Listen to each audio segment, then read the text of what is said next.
This is Helpscreen and this is how to fix HondaLink app not working. So this is an Android and Apple device tutorial, so simply follow along. So guys, today I'm going to show you multiple solutions in order for you to fix this issue.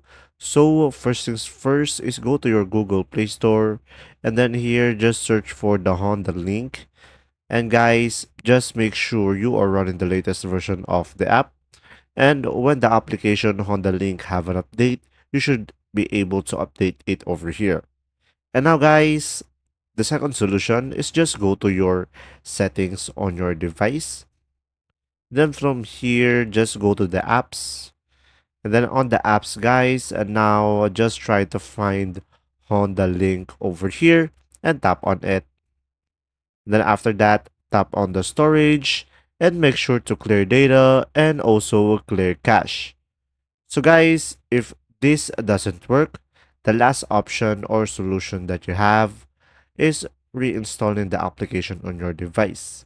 So first uninstall the app on your device.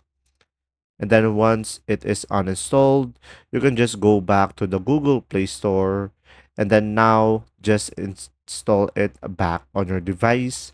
And then from there, guys, you should be able to have a working Honda Link application and you should be able to fix the issue.